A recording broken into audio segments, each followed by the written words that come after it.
I got so much more.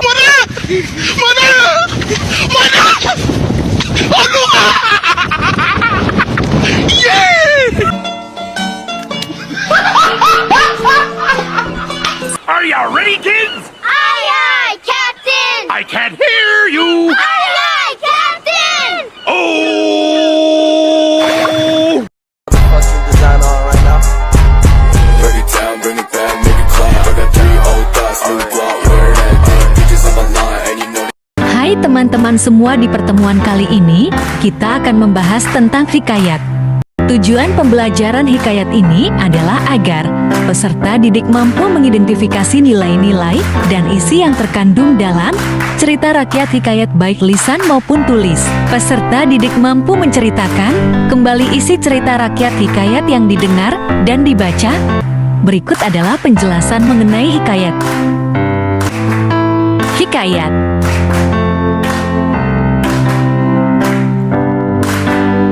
Satu, pengertian hikayat. 2, ciri-ciri hikayat. 3, unsur-unsur hikayat. 4, nilai-nilai hikayat. 1. Pengertian hikayat. Hikayat adalah salah satu jenis prosa lama yang menceritakan kehidupan raja, keluarga raja, atau bangsawan. Kisah-kisah yang disampaikan juga memiliki nilai moral, nilai sosial, nilai religi, nilai budaya, dan nilai pendidikan di dalamnya.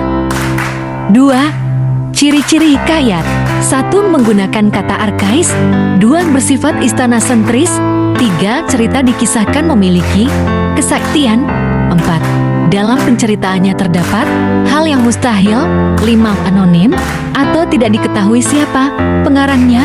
6. Akhir cerita bahagia. 3. Unsur-unsur hikayat. 1. Tema dengan ide dasar yang mendasari cerita. 2. Tokoh atau pelaku yang memiliki sifat atau watak sebagaimana orang pada umumnya. 3. Penokohan yaitu cara pengarang menggambarkan watak tokoh. 4. Alur yaitu jalan cerita yang disusun berdasarkan sebab dan akibat. 5.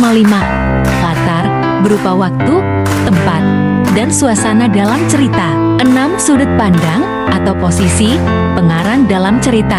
Pada hikayat, laksimnya sudut pandang yang digunakan adalah orang ketiga serba tahu. 7. Amanat yaitu kesan tersirat yang terdapat dalam hikayat. 4. Nilai-nilai hikayat. 1. Nilai moral berkaitan dengan baik, buruknya tokoh.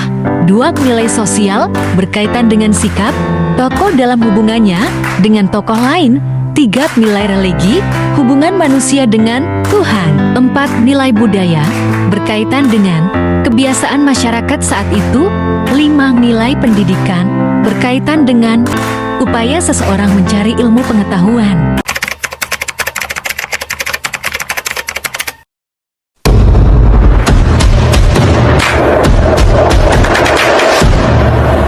Pada suatu hari, hiduplah sepasang suami istri yang dikutuk miskin oleh Raja Badra Indra. Hidup mereka sangat miskin sampai ketika sang istri hamil dan mengidam buah mampelam, buah yang hanya ada di sekitar halaman istana. Karena rasa cintanya sang suami kepada sang istrinya, dirinya selalu berusaha untuk menuruti keinginan istrinya tersebut. Datanglah si miskin yang memohon kepada raja untuk memetik buah mampelam di istana. Karena kemurahan hati raja, si miskin itu pun diperbolehkan untuk mengambil buah mampelam tersebut. Setelah itu lahirlah seorang putra dengan paras yang elok diberi nama Marakrama. Dari lahirnya putra tersebut, kehidupan si miskin berangsur membaik dan bergelimang harta. Kebahagiaan mereka kian memuncak saat lahirnya Putri Nila Kusuma yang merupakan anak perempuan mereka. Semiskin memboyong keluarganya untuk berpindah tempat ke negeri Puspasari. Di negeri tersebut, dirinya diangkat menjadi raja besar dengan gelar Maharaja Angkasara Dewa dan istrinya Dewi Rencana. Kesejahteraan dan kemakmuran negeri Puspasari di bawah kepemimpinan Maharaja Angkasara Dewa rupanya mengundang ketidaksukaan raja lain, yaitu Maharaja Indradewa yang merupakan raja dari kerajaan Antah Barantah. Ketidaksukaan Maharaja Indradewa diperlihatkan dengan menyuruh para ahli bojo untuk meramal anak dari Raja Indradewa dan menyatakan bahwa kedua anaknya akan menjadi sumber kehancuran dan kesialan hidupnya. Maharaja Angkasara dan istrinya berhasil termakan ramalan palsu ahli bojo tersebut, yang menyebabkan Maharaja Angkasara membuang Marakrama dan Putri Nilasari dari kerajaan tersebut. Sepeninggalan Malakrama dan Putri Nilasari dari negeri Puspasari, kondisi kerajaan menjadi runtuh, berantakan, dan tidak terawat, serta orang tua Malakrama jatuh miskin kembali. Di tengah perjalanan ke tempat tujuan kedua kakak beradik itu pun berteduh di bawah pohon untuk beristirahat sejenak. Karena merasa lapar, Malakrama berinisiatif untuk memasak seekor burung dan meminta api kepada petani. Namun naasnya, mereka malah dituduh sebagai pencuri yang lalu dipukuli dan dibuang ke laut. Karena kejadian tersebut, Malakrama dan adiknya menjadi terpisah. Putri Nilakusuma terdampar di pantai yang lalu ditemukan oleh Raja Magriksari yang merupakan putra mahkota dari kerajaan Panglimang Cahya. Putri Nila dibawa ke istana untuk dipersuntingnya dan menjadi permaisuri dengan gelar Putri Mayamamuri. Sedangkan Malakrama terdampar di pulau yang dihuni oleh raksasa untuk dijadikan santapan. Malakrama tidak sendiri, melainkan raksasa juga menculik Putri Cahya Kairani. Sebelum berhasil dijadikan santapan, raksasa tersebut berhasil dibunuh oleh Malakrama.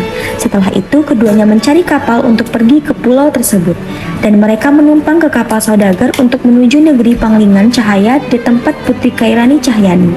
Hal tersebut tak berjalan mulus, sebab nakoda kapal yang mereka tumpangi ternyata menyukai Putri Cahya, yang membuat Putri Cahya disekap di kapal dan Malakrama dibuang ke laut. Oleh karena itulah, Malakrama dimakan oleh hiu. Tetapi karena bantuan burung Raja Wali milik Nenek Kebayan yang memberitahu bahwa adanya Malakrama di dalam perut ikan hiu tersebut, burung itu meminta Nenek Kebayan untuk membelah perut ikan hiu dengan perlahan, sehingga Malakrama dapat selamat dari perut ikan hiu tersebut. Setelah kejadian itu, Malakrama bekerja sama dengan Nenek Kebayan sebagai perangkai bunga yang ternyata bunga tersebut disukai oleh adiknya dan juga Putri Cahya Kairani. Karena itulah, Malakrama bertemu dengan adiknya Ratu Nilakusuma, lalu Malakrama dan adiknya meminta Cahya Kairani untuk datang menemui kedua orang tuanya. Dari kejadian itu, Malakrama diangkat menjadi raja negeri Puspasari dan menggantikan ayahnya. Itulah pembahasan kita tentang hikayat dan juga contoh hikayat. Pertanyaan yang muncul dari contoh cerita hikayat si miskin tersebut adalah 1. Apa inti dari cerita hikayat si miskin? Pada hikayat si miskin ini mengisahkan kehidupan sepasang suami istri yang diusir dari sebuah kerajaan. Mereka dihina dan dicaci maki karena kemiskinan mereka. Akhirnya, mereka memutuskan hidup di hutan tanpa rumah dan tiada membawa sepersen pun harta benda. 2. Apa nilai-nilai yang terkandung dalam cerita hikayat si miskin? Nilai yang terkandung dalam cerita hikayat si miskin adalah nilai moral. Nilai moral adalah sikap bijaksana, sabar, dan tawakal. Si miskin dan istrinya selalu bersikap bijaksana dalam menghadapi berbagai masalah. 3. Apa pelajaran yang dapat diambil dari cerita tersebut? Kita harus selalu bersyukur dalam keadaan apapun, karena segala sesuatu pasti ada hikmahnya. Itulah akhir pembelajaran kita tentang hikayat. Semoga materi ini bisa membantu dan bermanfaat untuk kita semua. Sampai bertemu lagi.